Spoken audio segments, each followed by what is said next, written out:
What a game that was on a Sunday afternoon. What is going on, everyone? Welcome to another episode of Very Cold Lasagna, the podcast that houses a safe and open listening platform for casual, cold, and even the dumbest takes on the world of WWE, AEW, the NFL, and the wide world of pro wrestling and sports in general. I am your host, DylanLasagna. Welcome to today's episode number 82 of this freezing cold podcast that is always in the very cold fridge, but houses that icy cold yet spicy hot lasagna. And today, we're going to be talking about the 49ers going up to Jerry's World, to Arlington, Texas, to take on the Dallas Cowboys in their delusional playoff journey. Their playoff journey began in the NFC Wild Card matchup in the Wild Card round as they went on to take on the Dallas Cowboys in this playoff matchup. And it was a crazy intense game that we're going to be talking about here on CBS and the channel that I watched on for at least a half, Nickelodeon. Man, what a game this was. I for at least one half, I watched this game on CBS. I decided to watch the first half of this game on CBS. Well, actually, I didn't decide. I was actually kind of forced to, because my dad, my bro, were just like, you're watching the series broadcast. And then once they were out of the room, during halftime, I decided to switch over to the Nickelodeon broadcast and put it on there, just to see how things are going. And turns out that broadcast is so much better than what Jim Nantz and Tony Romo's dumbasses were doing all during that game. Because my God, it sounded boring. It sounded, sure, like we can cuss out during the Nickelodeon broadcast, but still, like, everything that was going on for that broadcast on Nick, it just made things more interesting, just made things like livelier than what CBS was doing. Obviously, of course, Nickelodeon is centered towards a more younger audience, and CBS is catered to those more regular football viewers. But damn, watching this on Nickelodeon, watching like a full half of football, obviously, when in my downtime, I'll probably watch the full game, like probably during the off season, because like there's just no time to cover it right now, no time to talk about this or watch the full Nickelodeon broadcast of this game right now. But a full half of Nickelodeon football, it's pretty damn good. It is so damn good to see it. They're talking a lot about things like how does George Kittle, for example, how tall is he compared to like SpongeBob and Patrick, or Plankton? And they were showing a couple of shots of some guy actually selling Krabby Patties inside the stadium. And then they also had those AR effects, those augmented reality effects of the slime cannons in the end zone whenever somebody scored a touchdown, or whenever Robbie Gould or Greg Zuerlein, the kickers for both teams, whenever they scored a field goal, they would have SpongeBob or Patrick on the in between the field goal posts. It was so good. It was probably even what made this even better than last year was, well, the game itself. Obviously, the game environment that we're going to be talking about was more intense than obviously the one last year where you had Bears football and their MVP Mitchell Trubisky just put on a show against the New Orleans Saints. And during this game, you had the commentators, Noah Eagle, Ian Eagle's son, Nate Burleson, and then some girl named Gabrielle Noel Green. I can't pronounce her name.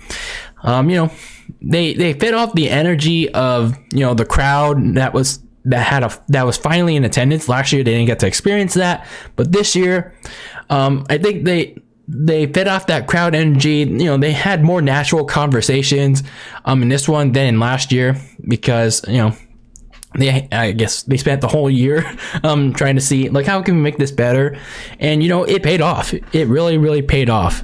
So this was a fun game to watch, and even a better game to watch on Nickelodeon.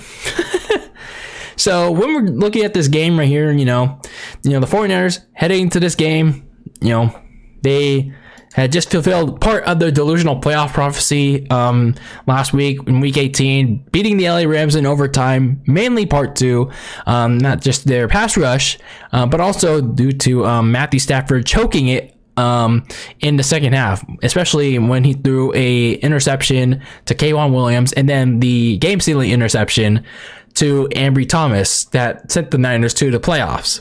So, all season long, when the Niners went on this winning streak in the second half of the season, I was like, okay, if the Niners are going to make the playoffs, they'll make this delusional push, and then in the first round, they're going to get smashed. They're going to get blown out by a Tampa or a Dallas or the Packers, whoever they're going to face.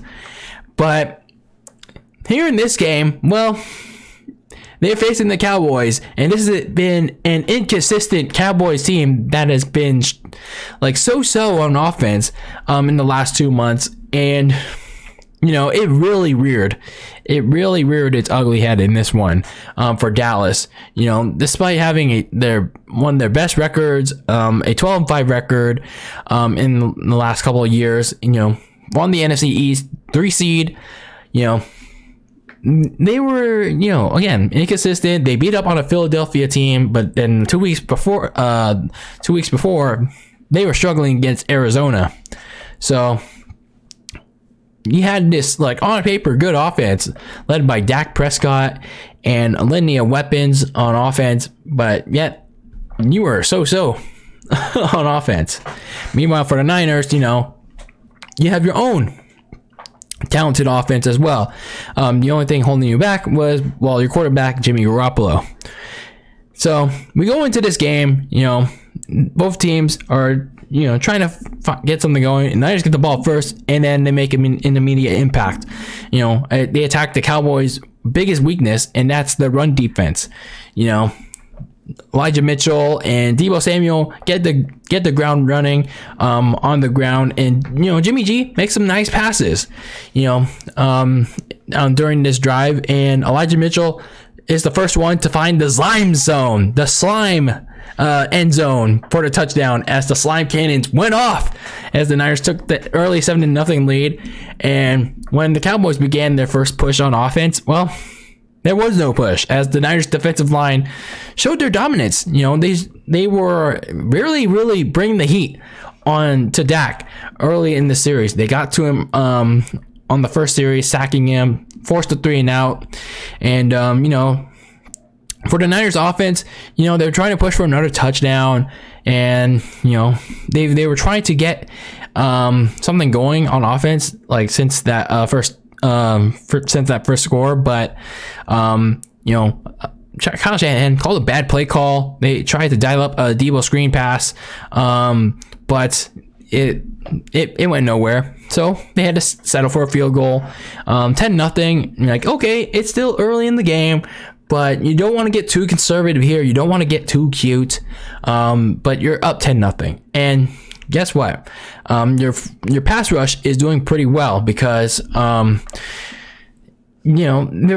putting all the pressure onto Dak Prescott, and they're pretty much doing well, bringing the heat on to whatever trick plays they're doing, because Cedric Wilson on the back end of the first quarter, he tried to do a lateral to Tony Pollard, the reserve running back. He tried to lateral it to him, but he completely overthrew that ball. So far in this first quarter, the Cowboys were playing Texas-sized Bears football in the early proceedings. So we get to the second quarter, we get some nice throws going from Jimmy Garoppolo. Perhaps maybe this is the time where we don't get to see Jimmy garbage fail, the garbage fail side of Jimmy Garoppolo. The Niners, again, trying to push into that red zone, trying to extend this lead with a touchdown, not field goals, but you enter a 4th-and-1 situation in the red zone, and instead of trying to have Jimmy G sneak it in, Kyle Shanahan just goes for 3. He has Robbie Gould kick it again. Kyle Shanahan could have had Jimmy G, like the one positive thing about Garoppolo is him actually being able to get the quarterback sneak, doing the quarterback sneak good. But, instead, Kyle Shanahan, just wants to, play it safe. Go for 3 points. That's all. So, either way, you're up 13-0, but the Cowboys begin to roll on offense. They begin to roll on offense, and then they begin to start pushing down the field on their next series. They get the run game going a little more. They make their passing game quicker, and then eventually they find the end zone as Dak connected with Amari Cooper, burning K1 Williams. They cut the lead 13-7, and you're starting to wonder if Dallas gained the momentum in this game, because the Niners secondary is coming back into trash. So back on offense, the Niners stall again in close to the red zone, and they have to settle for a field goal. And for the Niners, I don't know what was going on for them on offense. They were starting off hot in their on the opening drive, and then since then they can't finish drives. So they were either getting really conservative here, or whatever Kyle Shanahan was calling, they just couldn't execute. So going to the half, they led 16-7. The Niners made it pretty clear that if they were going to beat the Dallas Cowboys, they were going to beat them with their biggest strength, and that is the run game. And the Cowboys' biggest weakness was the running game, the running defense. Pardon me. And there were times where Dallas contained it, and they forced Kyle Shanahan to make Jimmy G throw. But other than that, the Dallas Cowboys had a hard time stopping them, both on the run and the times that Shanahan was forced to make Jimmy G throw, he did a serviceable job. He did his job. So despite the close score at the half, the Niners pass rush was making life miserable for Dak. They made him force the ball out early. They also got a couple of sacks on him in the first half. The only downside is that Nick Bosa, one of their key pieces of that defensive line, he got kneed in the head by accident by one of his own teammates, and he got concussed, and he would eventually be ruled out. So for the rest of this game, for a full half of this game, you'd be without your defensive MVP in Nick Bosa. So another thing is that the officiating has been horrible. It has been horrible in this game. So if you don't know what I mean, the Cowboys offense, mainly their offensive line, they've been getting away with a lot of holding on the Niners defensive line. And from there, the officiating would just get even more horrible. Not just for the Niners, but for the Cowboys as well. So going into this second half, if the Niners wanted to pull off this upset, they just have to continue pressuring Dak, and they need more. They honestly need the Niners offense to reheat. Reheat that microwave, reheat that very cold lasagna, move the ball, and score. And they did that. They did one part. The pass rush continued to rattle Dak and get the Dallas offense off the field for another punt. But on the opening drive, the Niners special teams was a little erratic. They jumped forward a little too much. They roughed the kicker, the punter, mind you, and they extended the Cowboys opening drive in the second half. And still, they managed to make them punt anyway later on, but that's something you don't want to do in the postseason.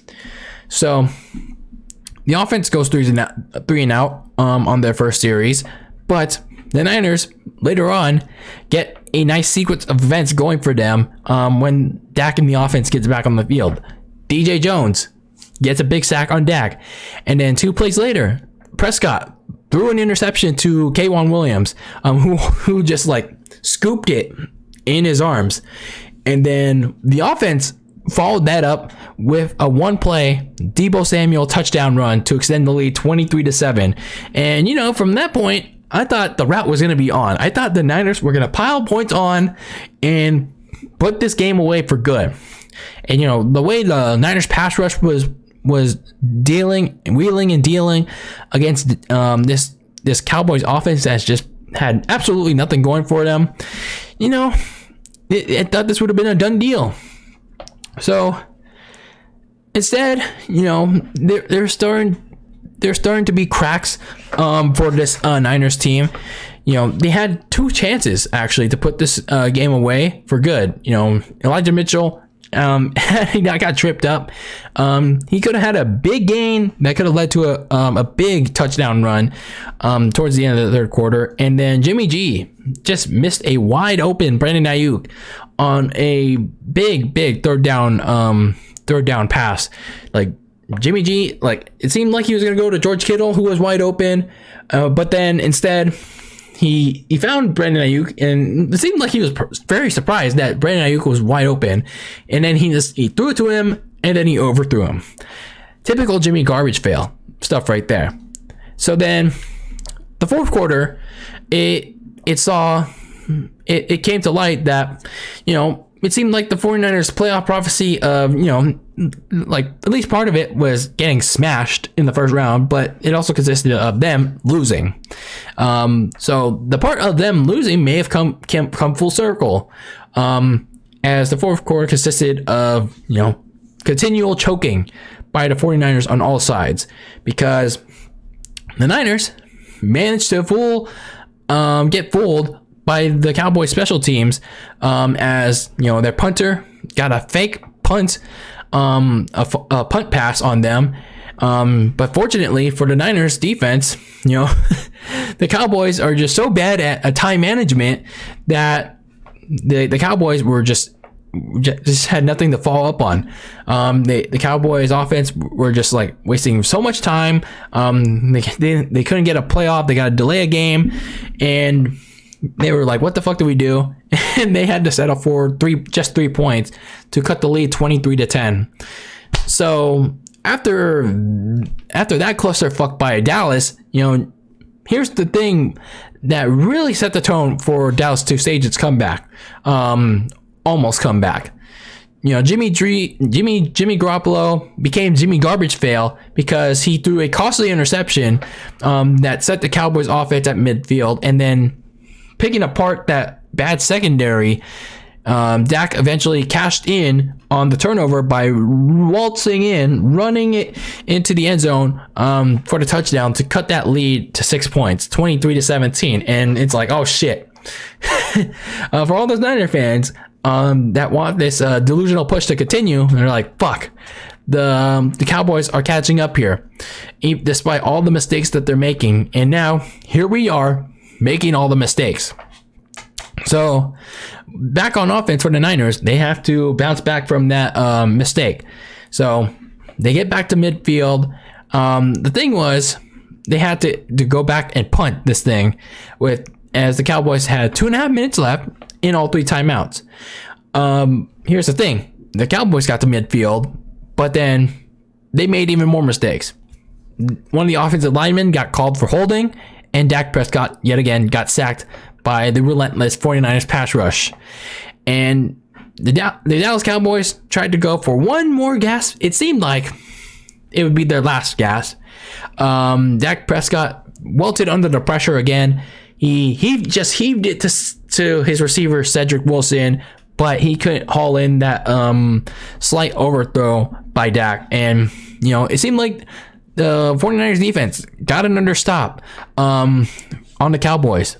But they had to burn that clock. They had to make Dallas waste their timeouts. And they also had to convert a critical first down. It seemed that way at least twice. Deebo Samuel seemed to have ended the Cowboys' comeback hopes on a jet sweep. Reaching for that first down marker near the 30-yard line. Not near the 30-yard line. Near the 45-yard line. But after a long review, they ruled it a very small inch short of the first down marker.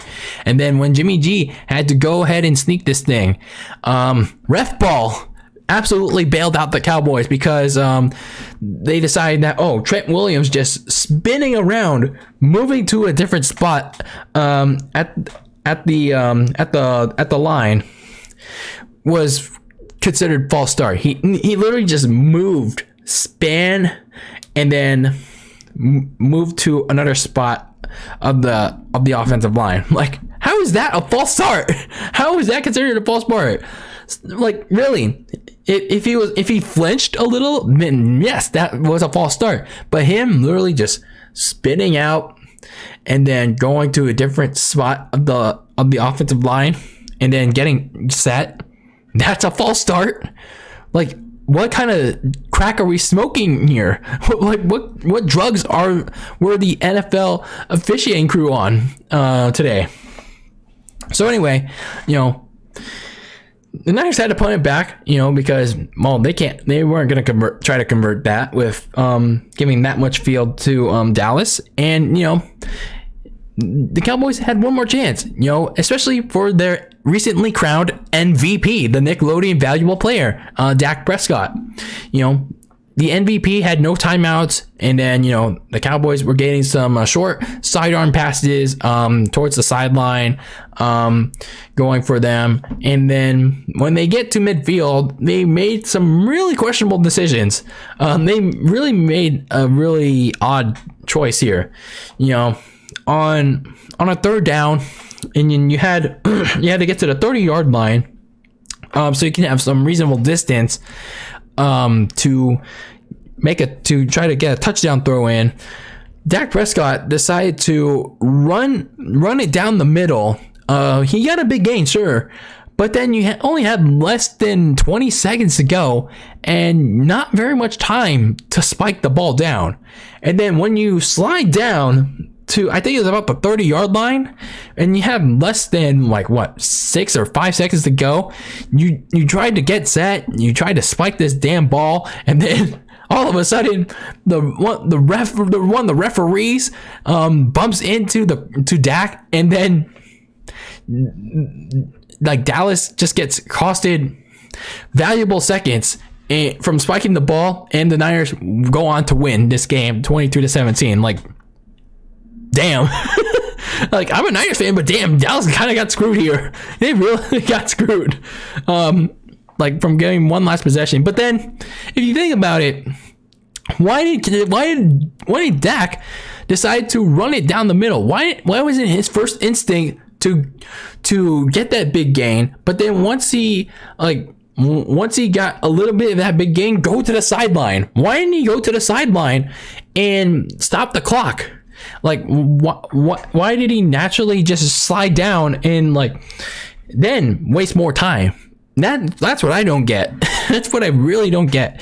And aside from the horrible officiating and all the conservatism, if that's even a word, by the 49ers on offense, the Niners really got away from this one. They really backdoored into another win on Sunday. The Cowboys just made many more mistakes than the Niners did, and the Niners are moving on. So even so, the Niners actually had plenty of opportunities to put this game away, pull the reverse smash card on the Cowboys and avoid this drama-filled ending. For example, the wide open Brandon Ayuk catch from Jimmy G, but instead here we're through that thing. It could have been 30-7 instead of this score, but instead, they let Dallas stay in this thing. And then, eventually, in the fourth quarter, the Dallas offensive line was able to keep the 49ers pass rush in a little bit of a check. And then the Niners secondary was just getting semi-cooked by the Dallas receiving game on the quick passes. And then that Jimmy G interception, that really changed the momentum of this game. And yes, the Niners won, but you gotta wonder if that happens next week against Green Bay, and they're in the middle of that leads to a smashing. Oh boy, just imagine what's gonna happen there. So anyway, they're gonna need a hell of a lot more from Jimmy Garoppolo, and Kyle Shanahan's gonna need to get more aggressive with his play calling if the Niners are gonna have an ever so chance at not getting super smashed by Aaron Rodgers and the Green Bay Packers in the divisional playoffs. Their fourth quarter collapse, is going to give Green Bay good ammunition on film on how to beat this flawed team. But for now, for this game, a win is a win, but you probably didn't want this. You probably didn't want it this way. Having the Cowboys. Well, the Cowboys made a lot of mistakes, but clearly ref ball played a little bit in their favor to pull away from this game. Some winners and losers. The running game, Kyle Shanahan's biggest strength became the biggest weapon. And, Elijah Mitchell, the rookie running back, and Deebo Samuel, the wide receiver and running back, and I guess he's everything nowadays, were up to task against a weak Cowboys run defense. The runs up the middle and, on each side were the Niners' strong suits for much of the game. And sure, the Cowboys were able to shut that down a little bit, but it was still an effective day for the ground game for the Niners. The pass rush. The biggest winner has to be the defensive line. Even without having Nick Bosa in the second half, they generated a ton of pressure onto Dak all game long. And even the game's tightest moments, that pass rush was just beating up on the Cowboys' so-called heralded great offensive line, and they forced Dak out of the pocket and into a sack. So this depth of the defensive line, it was on full display. They kept rotating guys in and out, keeping them fresh, and they're well up to the task of generating pressure against some of the best. This depth is so damn good. And another winner, like I said, the Nickelodeon broadcast. This year, they had even more improvements to make themselves better than last year. Aside from the slime cannons, and the field goal post and the commentary. Well, by the way, the commentary was again much better than last year. It felt more natural. The flow kept going. The only critique I could give it was the camera zooms on Gabrielle Green. I think a little too much there, as well as the the camera cuts on the commentary team itself. Okay, you could do that a little once in a while, but not too frequent, because again, you're showing the game itself. So it's just something to keep in mind for next year, or if you do a Thanksgiving game on Nick, maybe hey, that's something. A Thanksgiving game on Nickelodeon, maybe. And then they also use I don't know if it was Roblox or Gary's mod to showcase the scoring plays, the touchdowns, and they use a Teenage Mutant Ninja Turtles theme. That was pretty cool. I actually liked that. I think it was Roblox. It was probably Roblox that they did. So I tried to have people vote for Jimmy G to be the MVP, but I think it was Barstool Sports that really beat me to the punch and had Dak Prescott be the MVP again. You had 2 years in a row where you had two losing quarterbacks be the MVP. Two players in a row where they were on the losing team. I guess my Jimmy G for MVP thing failed. I mean, hey, we tried.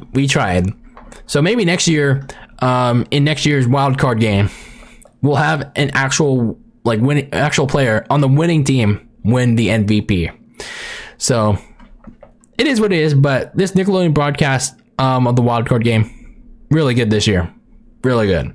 Now as for some of the losers, Jimmy Garoppolo are not MVP.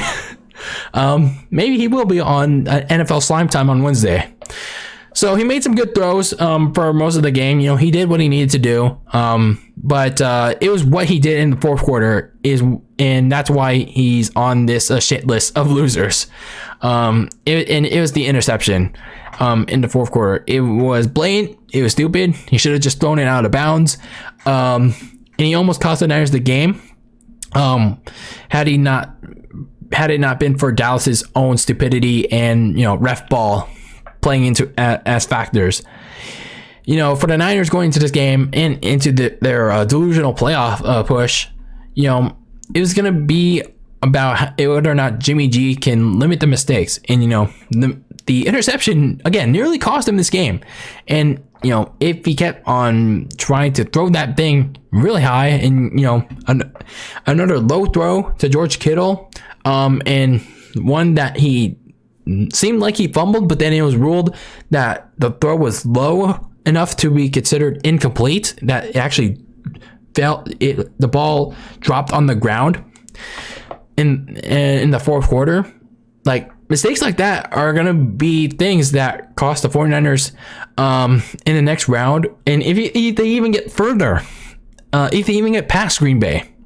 So Jimmy G can't afford to throw a wide open interception to the defense. He can't afford to overthrow his wide receivers. He can't afford to throw it low to George Kittle, of all people. Because if he does, it'll give the opposition ammunition to pounce on San Fran and its defense. And it's going to get the defense tired. So Jimmy G has to play better in the next game. And eventually, the defense is going to force Jimmy G to actually get involved in this next game. And then the officials, as it was in the common theme to start the first round of this playoffs, the officiating crew in this game was just terrible. It was really terrible. They were missing a shit ton of holding calls on the Dallas offensive line. The offensive line for Dallas was holding guys like Nick Bosa and Eric Armstead and pretty much the entire Niners defensive line. And again, with that controversial call towards the end of the game where the referee bumped into Dak, who was trying to spike the ball. This whole thing with the officiating has just been downright awful, and hopefully the NFL finds some full-time referees, because the officiating that they have now is absolute shit. So some takeaways to end this show today. Whether or not they'll have Nick Bosa back for the divisionals, the pass rush in this game, it was still pretty effective. They didn't have Nick Bosa, but this pass rush that had Eric Armstead, Jordan Willis, I'm not sure if Samson Ibuka was in there, but either way, this 4-man pass rush that had no Nick Bosa was beating up on the Dallas offensive line, and they were getting up to in Prescott's face in all second half long. Going into the game against Green Bay, the 49ers will have to hope that Nick Bosa passes concussion protocol. So if he does, or even if he doesn't, I think they'll be able to get up in the face of a Green Bay offensive line that may or may not get David Bakhtiari back. But even with them back, the Niners will be able to handle that Green Bay front. Deebo Samuel, man, he's been doing it all for the 49ers in this season. And with the way he plays against defenses, whether it's as a receiver or a runner, he's a speedy and elusive guy. And this game against the Cowboys is just another showcase of him possibly getting a big contract extension in the offseason. So this dude is about to get paid. And last but not least, like I said, Jimmy G is eventually going to have to be called upon by Shanahan to lead this Niners team and its offense towards an upset next week against the Packers. And yes, I know, Jimmy Garbage failed. Yes, the guy that may or may not make a mistake. This is the guy that we may have to rely on to hopefully upset the Green Bay Packers. Yes, because again, if the Packers shut down the running game of Elijah Mitchell and Deebo Samuel, then who else do you have to fall back on? All you have left is Jimmy Garbage Fail. And if you see that Jimmy Garbage Fail is stinking up the joint by overthrowing his receivers so bad that the defense is knee busting their knees, their legs, or he's overthrowing them, or he's throwing wide open interceptions, or he's eating the sacks because he can't move around the pocket like he did in Dallas today for the most part, then the Niners are going to get smashed. So at some point, Kyle Shanahan is going to have to force Jimmy Garoppolo to throw the ball around to his receivers. He's going to have to get the passing game going if the running game can't. So if the Niners want to up his trade value in going to the offseason, this upcoming game against the Green Bay Packers is the one to do it in cold-ass Lambeau Field. So Jimmy G is eventually going to have to step up. And in a win-or-go-home situation, and a likely big-ass win-or-go-home situation against the Packers, this is a game where Jimmy G is going to have to step up and limit his mistakes and hopefully deliver the big plays. So that is it for your recap of the San Francisco 49ers and their wild card game against the Dallas Cowboys. We'll see what they do against the Green Bay Packers in the divisionals. And later in the week, we'll be talking about that game, previewing that game, and what the Niners need to do going into that one. But for now, I'm your host, DylanLasagna. Thank you for tuning into this fine episode 82 of this freezing cold podcast. And make sure to follow everything and listen to everything in relation to the show. Whether you're watching this on YouTube or listening to the show on Apple Podcasts, Spotify, Anchor FM, Google Podcasts, make sure to subscribe. Make sure to follow on whichever platform that you want to listen to on. It means the world to me. And follow the show on Twitter and Instagram at Very Cold Lasagna. Your follow means the world to me as well. And as always, keep that lasagna very cold in the fridge with your takes on the world of pro wrestling and sports in the fridge, very cold, icy as an icy hot that Shaquille O'Neal likes to promote, but spicy hot like a very cold lasagna.